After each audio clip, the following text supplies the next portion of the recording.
بسم الله الرحمن الرحيم. دلوقتي احنا هنقول حاجه مهمه جدا. الاول قبل ما نبدا الفيديو هنعرف احنا هنعمل ايه. الفيديو دوت ركز جدا عشان في ناس كتير بتعمل المشكله ديت، واحنا بنيجي بعد كده ما بنلاقيش الحاجه اللي هم بيبوظوها. يعني في حاجه بيبوظوها واحنا ما بنعرفش نجيبها تاني لان ما بتنباعش، فلازم تجيبها يا من حاجه استيراد يا بتجيبها من كوعه تروح تشتري كوعه مخصوص.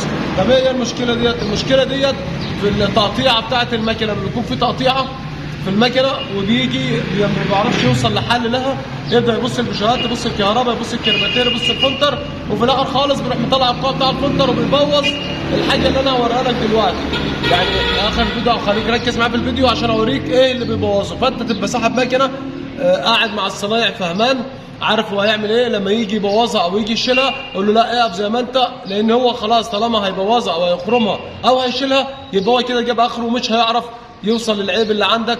فانت تقوم تقول له طب خلاص سيبها زي ما هي وتقفلها وتشوف صنايعي تاني او تشوف ميكانيكي تاني غير اللي انت كنت عنده عشان ما يبوظش لك الحاجه بتاعتك. تعالى معايا نوريك.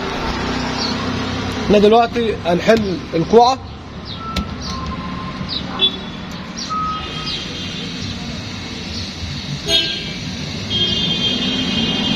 طبعا الكل عارف ان دي كوعه فلتر اللي هي بتاعت الكربوناتير، تمام؟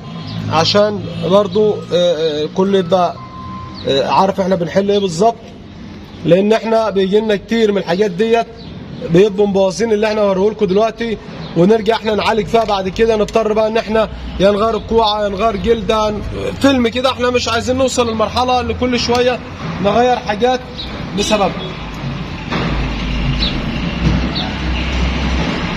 ده طبعا زي ما انت شايف احنا دلوقتي خدنا الكوعه بتاعت الكربوراتير اللي هي جايه من الكربوراتير من الفلتر بتاع الهواء موصله للكربوراتير، بتبقى راكبه زي كده بالظبط، راكبه هنا في الكربوراتير وهنا في فلتر الهواء.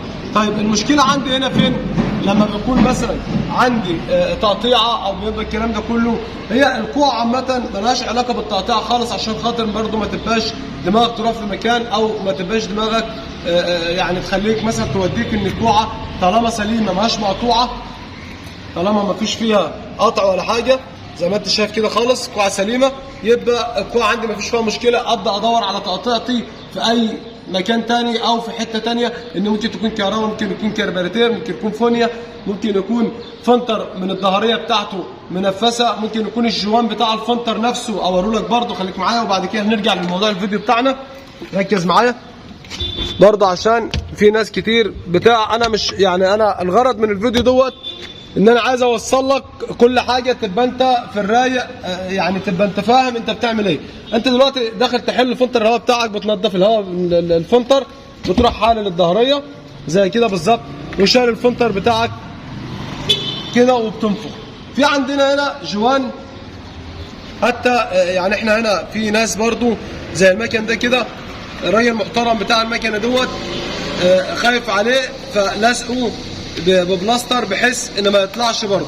انا ممكن ابقى بنفخ الفلتر الهواء بتاعي وفي استك اهوت جوان اهوت اهو، ركز معايا اهو، تمام؟ بس عشان ما نشيلش البلاستر ونبوظ الدنيا، بس انا هشيله لكم برضه عشان تبقى انت واخد بالك من اللي انا بقوله كويس، او من الكلام اللي احنا هنقوله تبقى انت مركز معايا فيه عشان تبقى انت عارف احنا بنحكي في ايه بالظبط.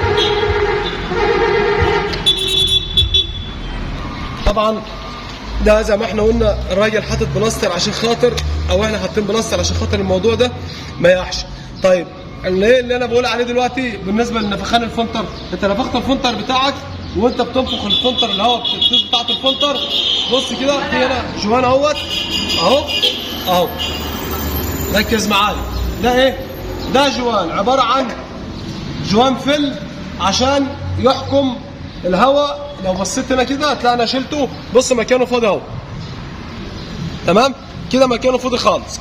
فاصبح ان انا هاجي اقفل الفلتر بتاعي من ورا في الفلتر تاني وهركب الكليبسات بتاعتي، اصبح ان هيبقى في تنفيذ عندي، هيبقى في تنفيذ في المكان اللي هو بتاع الفلتر نفسه هتبدا المكنه تعمل معاك تقطيعه وهتدخل نفسك في متاهات، وفيلم ممكن تخش الكهرباء والكربوراتير وبتاع بسبب الجوان. وانا بنفخ فلتر الهواء، يبقى معلومه ركز فيها.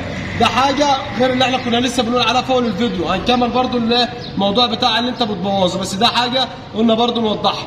الفلتر بتاعك وانت بتنفخه خلع الظهريه، بتنفخ فلتر الهواء، حافظ على الجوان بتاعك وانت بتنفخ. ودايما قبل ما تركب ظهريه الفلتر تبقى مأكد ان ديت راكبه زي كده بالظبط.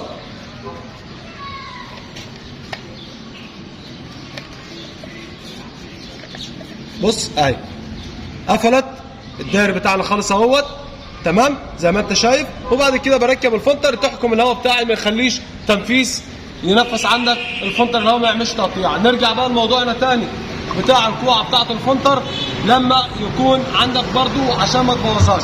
لو بصينا هنا عندنا هنا جوه كده، ركز معايا، في هنا ايه؟ طبعا مصفى اهي، دي مصفى.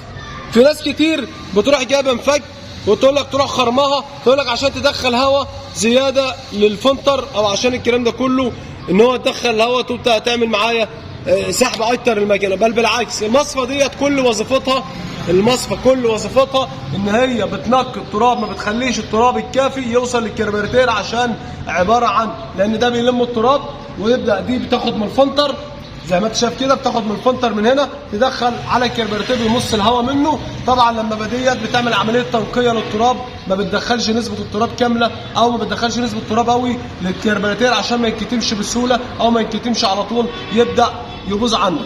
طيب الغرض من الفيديو ان انا ما اروحش اخرم المصفى ديت، او في ناس كتير بتروح شايله المصفى دي خالص مطلعاها خلعاها رمياها وتسيبها من غير فلتر. طب اصبح ان دي هي بتدخل عامل اساسي تنقيه للكربوراتير. ركز معايا، بتشيلها بتدخل نسبه التراب اللي جايه من فلتر الهواء كامله للكربوراتير، تبوظ بكات، تبوظ فونيا، تكتم الكربوراتير، يبقى عندك تضطر تحتاج لطقم اصلاح تغير الكربوراتير بسبب مصفى الكوعه بتاعه الفلتر.